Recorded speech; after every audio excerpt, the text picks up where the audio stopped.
அனைவருக்கும் வணக்கம். நான் உங்கள் தம்புரான் ரிஷபானந்தர். அன்பர்களே, 4/3/2025 அருமையான செவ்வாய்க்கிழமை, குரோதி வருடம் மாசி மாதம் 20ஆம் நாள் செவ்வாய்க்கிழமை. சிக்கனை பிடியுங்கள் சிங்கார வேலவனை. காலையில் முருகப்பெருமானை போய் நல்லபடியாக சாமி கும்பிட்டுவாங்க. இன்றைக்கி உடல் பருமன் அப்படிங்கிற ஒரு தினம் அப்படின்னு போட்டிருந்தாங்க. ஏன்டா இதுக்கெல்லாமா தினம் கொண்டாடுவீங்க அப்படிங்கிற ரேஞ்சில் யோசித்தேன் நான்.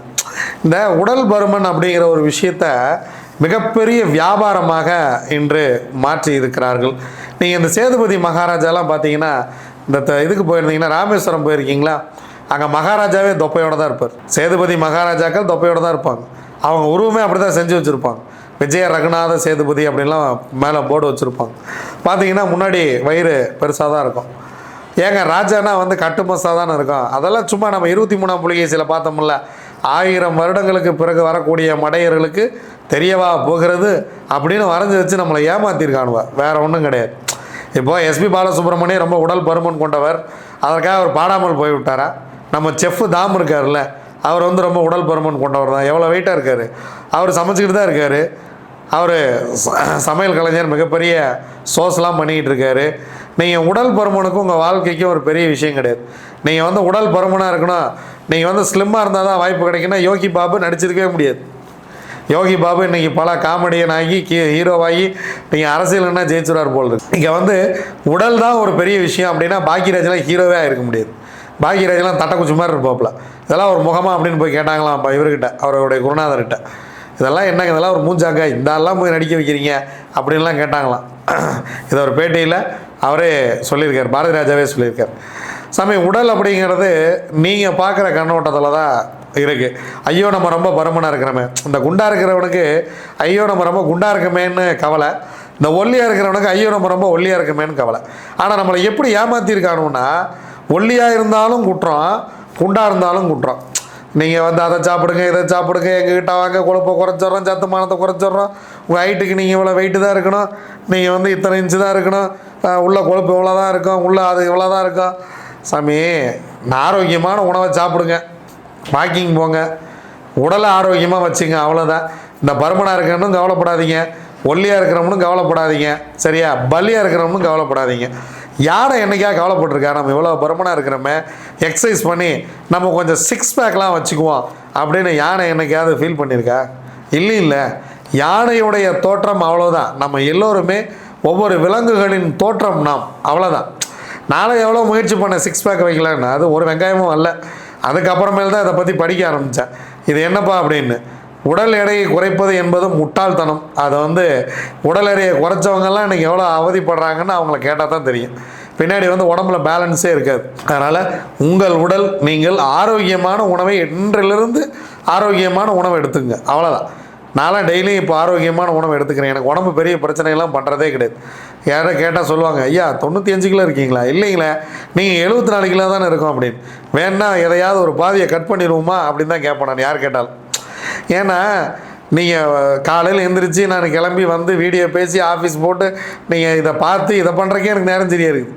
இதில் நம்ம எக்ஸசைஸ் எல்லாம் பண்ணி 6 பேக் வச்சு இப்போ நான் என்ன ஆணழகன் போட்டிக்காக போகிறோம்? ஆணழகன் போட்டிக்கு போகிறவனுக்கு அது தேவைப்படும். நான் பாடி ஃபில்டர் ஆகணும் அப்படின்னு தேவைப்படுறவங்களுக்கு அது தேவைப்படும். தேவைப்படாதவங்க தேவையில்லாமல் போய் காசை வேஸ்ட் பண்ணிக்கிட்டு இருக்காமல் நீங்கள் உங்களுடைய வாழ்க்கையை மகிழ்ச்சியாக சந்தோஷமாக வாழுங்க. ரொம்ப அதான் இப்போ சமீபத்தில் நான் ஒரு செய்தி ஒன்று படித்தேன். கோயம்புத்தூர்லேயே திருச்சியிலேன்னு தெரில, உடல் பருமன் காரணமாக அக்கா தம்பி 2 பேர் ஒரே ஹோட்டலில் விஷம் அருந்தி உயிரிழந்து விட்டார்கள் அப்படின்னு படித்தோம். உடல் பருமனாக இருந்த எவ்வளவோ பேர் சாதித்திருக்கிறார்கள். ஏன் சிவாஜி கணேசன் ஹீரோவாகலையா? அவர் தொப்பையோடைய பல படத்தில் ஹீரோவாக நடிச்சிட்டாருங்க. எம்ஜிஆர் மாதிரி அழகாக இருந்தால் தான் படம் ஒன்று எவன் சொன்னா? சிவாஜி கணேசன் தொப்பையோட எத்தனை படம் நடிச்சிருக்காரு? ஏன் பிரபு உடல் பருமனால அவர் படம் ஓடலை, நம்ம பார்க்கல? அதான் விஷயம். கலை என்பது நீங்கள் காட்டும் விதத்தில் தான் இருக்கிறது, உங்கள் உடலில் மட்டும் இல்லை. அதான் விஷயம்.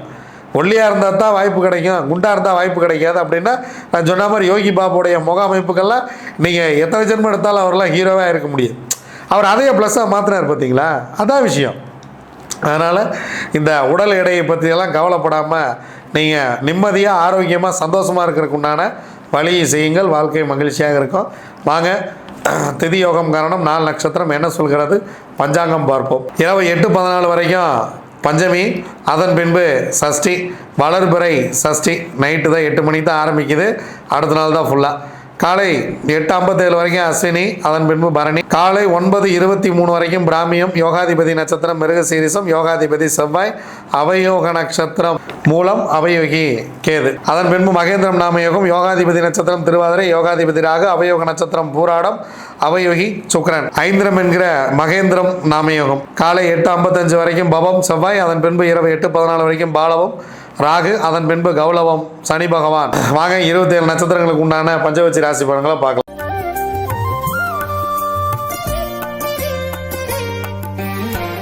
அஸ்வினி, பரணி, கார்த்திகை, ரோகிணி, மிருகசீரிசம் உங்களுடைய பக்ஷி வல்லூர். முதல் ஜாமம் உங்களுடைய பறவை ஊன் 75% வெற்றி. இரண்டாம் ஜாமம் நடை 50% வெற்றி. மூன்றாம் ஜாமம் சிறப்பாக இருக்கிறது. மதிய வேலையை பயன்படுத்தி கொள்ளுங்கள். 100% காரிய வெற்றி.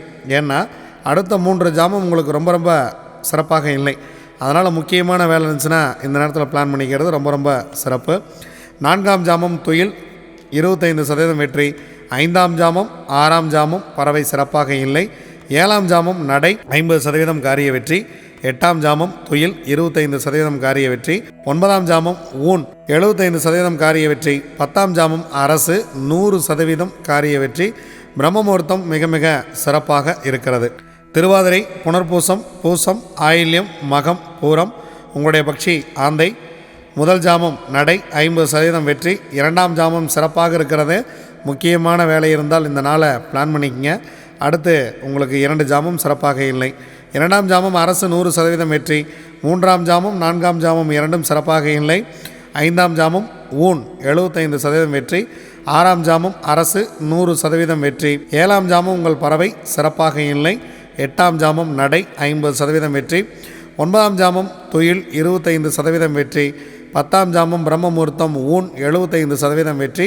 உங்களுக்கு ஊன் சிறப்பாகவே இருக்கிறது. உத்திரம், அஸ்தம், சித்திரை, சுவாதி, விசாகம் உங்களுடைய பக்ஷி காகம். முதல் ஜாமம் மிக சிறப்பாக துவங்குகிறது. அடுத்த 2 ஜாமம் சிறப்பாக இல்லை.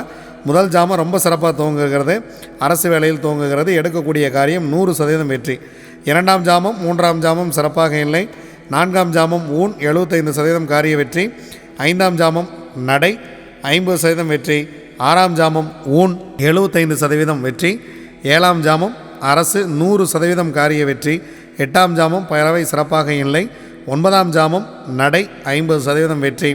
பத்தாம் ஜாமம் பிரம்ம முகூர்த்தம் உங்களுடைய பறவை துயில். முக்கியமான வேலைகள் இருந்தால் தவிர்த்துருங்க. நம்ம தொடர்ந்து சொல்லிகிட்டு இருக்கோம். இந்த அதிகாலை நேரத்தில் இந்த பறவை துயிலில் இருக்கும்போது நீங்கள் டிரைவிங் சம்மந்தமான வேலைகளை வச்சுக்காதீங்க. ஏன்னா மற்ற வேலைகள் கூட முன்ன பின்ன இருந்தால் பரவாயில்ல. டிரைவிங் சம்மந்தமான வேலை இருந்தால் 100% இந்த நேரத்தில் தவிர்த்து விடுங்கள். அனுஷம், கேட்டை, மூலம், பூராடம், உத்திராடம் உங்களுடைய பக்ஷி கோழி. கோழி படுபட்சி. முக்கியமான வேலைகள் இருந்தால் அடுத்த நாள் பார்த்துக்கலாம். நீங்கள் புதிதாக ஏதேனும் தூங்குவதாக இருந்தால் மட்டும் இந்த படுபட்சி நாட்களில் செய்ய வேண்டாம். மற்றபடி அன்றாட கடமைகளை செய்து வாருங்கள். ஒன்றும் தவறில்லை. இறை வழிபாட்டை அதிகமாக மேற்கொள்ளுங்கள். இறைவனை அடிக்கடி நினைத்து கொள்ளுங்கள். இறை நாமத்தை ஜபித்தபடியே இருங்கள். வாழ்க்கை மிக மகிழ்ச்சியாக இருக்கும். திருவோணம், அவிட்டம், சதயம், பூரட்டாதி, உத்திரட்டாதி, ரேவதி உங்களுடைய பக்ஷி மயில். முதல் ஜாமம் உங்களுக்கு சிறப்பாக இல்லை. இறை வழிபாட்டோடு துவங்குங்கள் இந்த பொன்னான காலை வேளையை. இரண்டாம் ஜாமம் ஊன் 75% வெற்றி. மூன்றாம் ஜாமம் நடை 50% வெற்றி. நான்காம் ஜாமம் இந்த மதிய வேளை சிறப்பாக இருக்கிறது. 100% காரிய வெற்றி. ஐந்தாம் ஜாமம் துயில் 25% வெற்றி. ஆறாம் ஜாமம் நடை 50% வெற்றி. ஏழாம் ஜாமம் துயில் 25% வெற்றி. எட்டாம் ஜாமம் ஊன் 75% வெற்றி. ஒன்பதாம் ஜாமம் அரசு 100% வெற்றி. பத்தாம் ஜாமம் பிரம்ம முகூர்த்தம் சிறப்பாக இல்லை. அதிகாலை வேளையில் ஏதேனும் தூங்குவதாக இருந்தால் கொஞ்சம் அரசு வேலையிலேயே தூங்கிவிடுங்கள். அது மிக மிக உங்களுக்கு நன்மை தரக்கூடிய விஷயமாக இருக்கும். இதுவரைக்கும் 27 நட்சத்திரங்களுக்கு உண்டான பஞ்சவட்சி ராசி பலன்களை பார்த்தோம். வாங்க நம்ம தொடர்ந்து பயணித்திருப்போம். நன்றி, வணக்கம். நான் உங்கள் தம்பிரான் ரிஷபானந்தர்.